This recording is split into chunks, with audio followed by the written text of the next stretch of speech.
Chapter 5 Opioid Addiction is an Exhausted Resource. My opioid use started off so innocently. I literally had no idea that opioids could cause tolerance, dependence, and withdrawal. Morgan didn't tell me, no one else told me, and I didn't even know that Vicodin was related to heroin. I didn't have any opioid addict friends, and at the age of 22, I was very naive about the potentially addictive properties of prescription pills. In short, I was completely clueless as to what I could be getting into. Despite my ignorance, I was easily able to use opioids recreationally for 8 years straight with very few negative consequences, which were greatly outweighed by a superabundance of positive benefits. Remember, opioids gave me energy, confidence, and a relief of anxiety and depression, to name a few benefits. For 8 years, whenever I took them, I felt amazing and almost always had a great time, even if I was home alone just cleaning my house. For 8 years, I never felt the need or even desire to take opioids every day. To me, they were just fun to take from time to time, and buying them illegally was expensive, and I was constantly poor in my 20s. So even if I wanted to buy a bunch, the most pills I could ever get was 10 to 20 in a given month. However, when I was 30 years old and living in upstate New York, the stars were all in alignment for me to finally get addicted to opioids. I had a stressful job that I didn't like, a newborn baby, and I was experiencing lots of emotional pain from the breakup between my baby's mother and I. Additionally, I had lots of friends that knew where to get pills, and it seemed like there was an endless supply at the time. To mask my emotional pain, relieve my anxiety and depression, and give me lots of energy to work full-time and take care of my newborn, I began using opioids daily. I had steady income and cheap rent, so with nearly all of my income beyond bills, I bought Percocet, Vicodin, Oxycontin, morphine, fentanyl patches, and literally any type of prescription opioid that I could purchase. I had a seriously awesome 2 months getting loaded on opioids. But my euphoria came to a screeching halt when the pills dried up and I wasn't able to purchase more. I didn't think too much of it when I took my last 2 10-milligram Norcos on a Sunday afternoon at 1 p.m. But the next morning I sure did. It was one of the worst days of my life. I went into work at 8 a.m., drank a cup of Tanzania peaberry coffee, and went straight into the bathroom to vomit. Next came the severe anxiety. My boss was so awesome. He could tell I felt awful and told me to go home and wished me to feel better soon. But I didn't feel better soon. In fact, I started to feel worse and worse. And the crazy thing is that I didn't even know I was going through acute opioid withdrawal. That entire first day off opioids, I simply thought I was having a severe panic attack. I drank a 12-pack of beer throughout the day, which really helped me calm down. But the next morning, I felt even worse. Now I was on day 2 of acute opioid withdrawal, and I also had a hangover on top of that. To make a long story short, one of my friends/dealers texted me and said, "You're not having a panic attack. You ran out of pills and now you're sick." I went online and ran a search on opiate withdrawal and learned all about what was happening to me. I also found out that Valium could potentially help me feel a lot better. So I scored a bunch of those and they worked. But after a week, I decided that now I could use opioids responsibly and non-daily again, just like those previous 8 years. However, instead of using them recreationally from time to time, I abused them all day, every day. And over the next few years, I only had a total of about 4 months clean time. For a long time, opioids were my ultimate resource for making life better. They gave me lots of benefits with almost no negative consequences. But after several months of using them daily and not really being able to afford them, it wasn't long before they gave me almost no positive benefits and such numerous and negative consequences that they were destroying my life. The negative consequences became severe, and soon it wasn't just me that was being negatively impacted from my addiction. as my addiction was now causing harm to my daughter, girlfriend, and family. There is a name for this phenomenon, which is a principle from neuro-linguistic programming, NLP. It says that addiction is an exhausted resource. Here's the basic premise. Addiction is an exhausted resource. If a person uses opioids for the first time and gets a negative reaction they don't like, if it's significantly negative, they will probably never use an opioid again. I've talked with several people that have been in this situation. For example, one of my coworkers at the restaurant I worked at in upstate New York had such a bad reaction to his first 7.5 milligram ES extra strength Vicodin that he vowed never to take them again. He had several of his molars yanked out of his mouth in one dentist appointment and was prescribed a bottle of around 20 or possibly 30 Vicodin. When I saw him at work after his dental procedure, he asked me if I wanted to purchase his pills. He was one of the few coworkers that knew I loved opioids. However, nobody knew that I needed them daily to avoid withdrawal. The few coworker friends that I felt comfortable sharing my love of pills with had no idea the extent of my opioid obsession and didn't know I was an opioid addict, although some of them may have realized it without me saying it out loud. Anyways, my coworker that was prescribed extra strength Vicodin for pain tried one tablet upon filling the prescription at the pharmacy and stated that it made him extremely agitated and downright mean.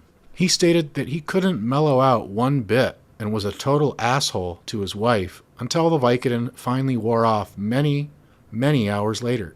After it wore off, he decided that ibuprofen 800 milligram tablets would be the only thing he'd use for dental pain from that point forward, which was lucky for me because I got a really good deal on his entire prescription bottle. I, of course, purchased all of his extra strength Vicodin, and they, of course, only lasted me a couple of days before the bottle was empty. For my coworker, after trying an opioid for the first time, he had such an undesirable and negative physical and psychological reaction that opioids did not become a resource for him. Instead, opioids became something to avoid at all costs. Another coworker at the same restaurant also had a few molars pulled and was planning on selling me his entire bottle of ES Vicodin too. He wanted the extra money he would get from selling them to me. However, he decided to try an extra strength Vicodin after he picked up his prescription from the pharmacy, and he ended up totally loving it. His pain went away, his mood lifted, he felt confident, euphoric, and blissful, and all of his stress in life dissipated. He melted onto the couch and watched Netflix and had a great time and slept better than he had in ages. He decided to keep his prescription, and I became super bummed out because I was counting on getting around 20 ES Vicodin from him and was denied. And although I was sad that I didn't get all those pills, of course I couldn't be mad at him for keeping his prescription. For this particular coworker friend of mine, his reaction to opioids was so positive, both physically and psychologically, that he decided the pills were a much more valuable resource to him than the money he would have obtained by selling them to me. To the best of my knowledge, he never became addicted to opioids, although I haven't talked to him in more than a decade, and things could have changed for him. Perhaps opioids are still a resource for him, and I hope that is the case. Having opioids as a resource is a wonderful thing. However, depending on the effects opioids have on a person, the amount of stress in their life, and the accessibility of opioids, this resource can eventually start to deplete, sometimes slowly and other times quickly. When the negative consequences from opioid use outweigh the positive benefits from opioid use, I consider opioids an exhausted resource. Because if the negative consequences outweigh the positive benefits, then mathematically speaking, opioid use is creating a net deficit to your quality of life. For some people, it takes a couple of months for opioids or another drug to go from a resource to an exhausted resource. For other people, it can take years or a decade or longer before it becomes an exhausted resource. Some people use opioids as a resource for their whole lives, and they can use opioids here and there for pain or recreationally to feel good or at a party. Other people might use opioids as a pain management resource for a decade or longer, and although they're physically dependent on opioids, they never get a psychological dependence or addiction, and the positive benefits always greatly outweigh the negative consequences of long-term daily opioid treatment for pain management. Here's my formula for knowing whether or not opioids have become an exhausted resource for you. You get more negative consequences than positive benefits with this caveat. You may still be getting some benefits from opioids, but if you're getting a lot of negative consequences that override the benefits, such as you're spending too much money, or it's causing pain in your relationships, or maybe you're not as present of a parent, or maybe you're lying or stealing, these different negative consequences can begin to outweigh and then heavily outweigh the positive benefits. When this occurs, in NLP, we call it an exhausted resource. It's also an exhausted resource if you haven't received the good benefits in weeks, months, or even years, and you're basically using opioids just to avoid getting sick and prevent the withdrawal syndrome from coming on. This reminds me of my client Richie, who we've discussed previously. Due to a disease of the peripheral nervous system, Richie had been experiencing increasing pain and weakness in his legs for 5 years. His doctor prescribed him oxycodone and increased the dose a number of times. Richie sure wasn't complaining, because that meant more pain-killing action and he liked the buzz. After a few years, his daily dose went up to 60 milligrams per day, but he began to notice a gradually diminishing effect. His pain increased in both severity and frequency, and by the end of most days, he would have teary eyes, anxiety attacks, fatigue, and other symptoms associated with the first few hours of opioid withdrawal. Richie continued to take the pills every day to get through work and would spend his evenings in mild withdrawal and would have to take Xanax to be able to sleep. As soon as he woke up, the withdrawal was beginning to get so bad that he needed to take oxycodone right away just to be able to get out of bed and calm down his anxiety.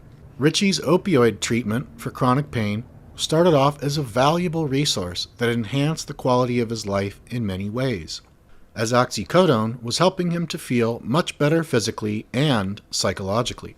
He had legitimate nerve pain, and the oxycodone worked like a charm for years. Everything seemed to be going quite well. He was getting lots of positive benefits like pain relief, energy to work, and a euphoric buzz too. But eventually his tolerance started to go up faster and faster. Tolerance is when a person's body requires more of the drug to achieve the same desired effect. Additionally, Richie also developed a physiological dependence to oxycodone, meaning if he didn't take enough oxycodone daily, he would experience symptoms of opioid withdrawal. When Richie's medicine no longer worked well for his nerve pain, and every night he would go into mild opioid withdrawal, this was hard to deal with, both physically and psychologically. The positive benefits of daily oxycodone had mostly vanished, and the negative consequences had appeared and outweighed the balance beam. The end result of Richie's opioid therapy for chronic nerve pain ended up as an exhausted resource. After suffering daily for a long time, he finally said enough was enough and started looking into ways that he could transition off opioids, since opioid tolerance and dependence was now creating a much worse quality of life than before he took them in the first place. Ever since high school, TK was aware of the dangers of opiate addiction and their potential for abuse. At the age of 16, he had an injury, and the doctor gave him a prescription for Vicodin and said things like, "Don't drive after you take it," and "This will make you sleepy and even dizzy." When TK took his first Vicodin, instead of feeling sedated, he experienced the same effects that I did. The opioids made him feel energized, focused, motivated, basically like Superman. From his late teens to his late 20s, TK had a few small opioid prescriptions for minor injuries and broken bones, and it was always the same thing. He would love the energy and other benefits and blow through them quickly, but he never went searching for more when they were gone, and never became addicted. At the age of 28, TK began dating a new woman, and fell head over heels in love with his soulmate. She was a beautiful and amazing human being. She was also currently in remission for brain cancer. Things looked good for her, and everything in TK's life was lining up. He could not have been happier. The couple had a combined income of $500,000 a year at a young age, had jobs they loved, were traveling the world together, and after just 8 months, TK proposed to her, and she said yes. However, 2 months after TK proposed, their world was turned upside down when an MRI showed a tumor recurrence. TK vowed to stay by her side and be her rock no matter what, and he kept that promise, although he's not proud of how he eventually started maintaining that level of attention and care she needed and deserved. Shortly after TK's fiancée underwent her second brain surgery, his rotator cuff tore. Due to his personal situation, planning a wedding while his wife was very weak on chemo and in need of his help, he opted to not have surgery. It was at this point that his doctor started him on 60 Norcos per month, 7.5 milligram of hydrocodone in each pill. That 60 very quickly became 90, then up to 120 per month before long. And eventually, TK was finishing those 120 pills in about 2 weeks instead of 4 weeks. TK would go through minor withdrawal when he would run out of Norco, but it only lasted a few days, so he never made much of it. A sick day from work here and there, and a few days of resting at home, but that was the extent of it. At the time, TK was so naive to addiction that he didn't even realize he was going through opioid withdrawal. This pattern continued all the way through his wedding day in 2015 and up until he and his wife bought their home together in 2016. Exactly 1 year after his wife's second surgery, an MRI revealed regrowth again and progression with no cure. TK's world had been shattered. He was 30 years old and married to the love of his life, making great money, living in a beautiful home, and now he was being told his 33-year-old wife is expected to die within a year, and they can't do anything about it? It was at this point where TK went off the deep end. TK had a friend who he had written off years back because of his addiction to opioids and unwillingness to get help. Ironically, TK ended up contacting his dealer as soon as he ran out of Norco this time, and he bought 10 30 milligram oxycodone. Almost immediately, he started snorting them, and 2 days after buying those 10, he went back and bought 25. Then, a few days after, 25 more. After a couple months of buying between 10 to 30 pills at a time, he upped his addiction and started buying 75 to 100 30 milligram oxycodone at a time. This cost TK $2,250 to $3,000 per pickup, and he would do that at least 5 times a month for a while. TK was now spending around $15,000 or more per month on oxycodone, but he thought of it as the right thing to do. He had the money. It was keeping him on point to be able to feel like Superman all day, every day, and take care of his wife, who he was far more concerned about than himself. However, eventually the oxycodone wasn't doing much unless he took 150 milligrams at a time. So he was introduced to oxymorphone 40 milligram pills, which were much stronger. They were more powerful, more expensive, and more dangerous.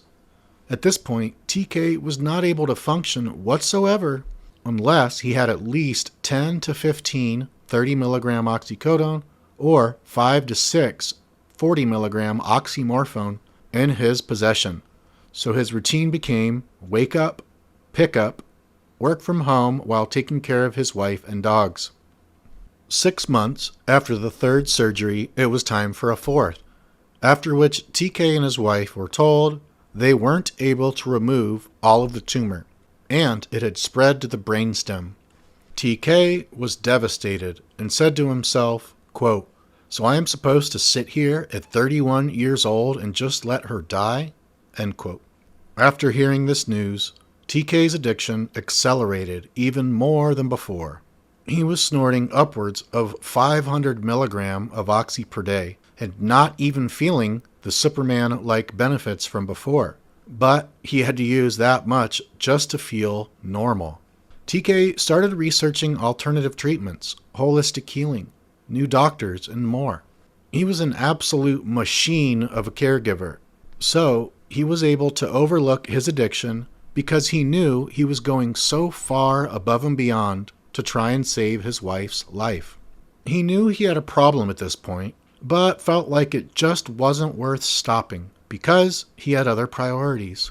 He sat bedside for months, watching his wife's health decline as lost mobility, the ability to speak, bath, go to the bathroom, eat and drink. She passed in May 2017, leaving TK, 31 at that point, and their 9-year-old and 13-year-old dogs alone in the house they had bought just a year prior.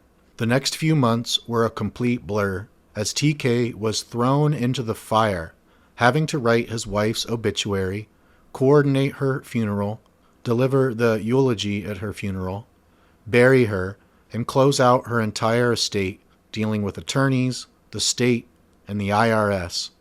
This certainly wasn't when he was going to stop using, right? 3 months after her passing, their 9-year-old dog died on TK's 32nd birthday. This sent him into a serious spiral, and he got into a vicious car crash a month later, breaking his nose and almost totaling his car. He continued this extreme level of daily opioid intake for months after his wife passed, before finally getting into financial distress, spending all his money on opioids, medical bills, and funeral expenses. For his entire late teens through late 20s, TK easily managed to only use opioids when he had an injury and was given a small prescription from his doctor. When he found out his wife's cancer came back and he tore his rotator cuff and had ongoing opioid treatment from his doctor, he began using the pills to cover more than just physical pain. They were now helping him with emotional pain, and they provided energy, motivation, and focus to take such good care of his wife that his friends and family were constantly telling him how amazed they were at his ability to do so much for her. Opioid use was a valuable resource in TK's opinion because it enabled him to be there for his wife and cope with such seemingly insurmountable loss after she passed. However, opioid addiction eventually led to financial worries, health problems, and many more negative consequences. The positive benefits began to fade, and the negative consequences started to grow and finally became so severe that he knew he needed to quit using pills. Opioids were no longer a resource for TK. Now, opioid addiction was an exhausted resource. The positive benefits were almost non-existent. The negative consequences had become so numerous and severe that as much as detoxing off 500 to 600 milligrams oxy a day scared him, he knew that he had worn out the resource, exhausted it, and it was time to get into research mode and begin figuring out how he was going to end his addiction and begin to rebuild his life. The same old tune. I can't even begin to tell you just how many times I've heard variations of these stories. For close to 100% of the people I've counseled, coached, and corresponded with, opioids started off as an awesome resource for making their lives better. Then, eventually, whether over the span of weeks, months, or years, the positive resource benefits began to fade considerably, while the negative consequences started to outweigh them, eventually tipping the balance in favor of the negative consequences, thus making opioid addiction an exhausted resource rather than a resource. Whether a person started off using opioids as a resource for shoulder pain, chronic pain management, dental pain, energy, to self-medicate mental disorders, for recreational fun, to delay ejaculation, or other benefits, and more often for a combination of these benefits and others, when they hire me or come to my website or podcast or YouTube channel to learn how to quit opioids, They've gone through their own continuum of using opioids as a resource and eventually exhausted their precious resource until they no longer wanted to continue being on opioids. The paths that can get a person to this destination are varied and numerous, but the continuum is always the same, going from a resource to an exhausted resource. Once the resource is exhausted, the longer a person continues life on opioids, typically the more negative consequences and difficulties they will experience. This is a life of pain, which ranges from mild to moderate to severe depending on the situation. But it's always pain. I commonly work with people that are spending all of their money on opioids, hiding their addiction from their spouse, losing their mental, emotional, and spiritual health, and feeling a lot of guilt and shame and other negative consequences, while simultaneously not even feeling much from opioids anymore, and really just using them to avoid the withdrawal from coming on. This is an all too easy predicament to get yourself into, since quitting opioids is much harder than getting addicted to them. It sure was a difficult obstacle and challenge for me to overcome and eventually transcend, and it is for the majority of people. However, it doesn't have to be nearly as hard as it was for me. I didn't know what the heck I was dealing with. It was a long and hard process of stumbling my way to success and failing my way forward. Eventually, luck and timing and grace and the universe all lined up, and fortunately, I used that opportunity to get the job done. However, quitting was much harder than it had to be, and it was like this for years. I was simply going into war, not knowing much of anything about the enemy, opioid addiction, or myself. Luckily, in Chapter 9, you're going to learn in detail about the enemy, and Chapter 10 will teach you about yourself and how to become an upgraded version of yourself. And when you know thyself and thy enemy, you'll have a better chance at winning the war.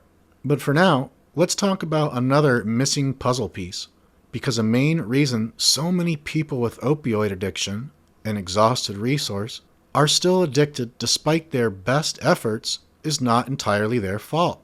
And for some, it might not even be much of their fault. Why? The traditional treatment options that are available are a $50 billion a year industry that are widely considered to have around a 95% failure rate. If that's not a dismal statistic for people with addiction, I don't know what is. It's important for you to be aware of why these methods have such low success rates, and in learning this, you'll be much more equipped to choose the right customized detox and recovery plan when we get to Chapter 10. Next, let's move on and discuss what I call the dark ages of addiction treatment.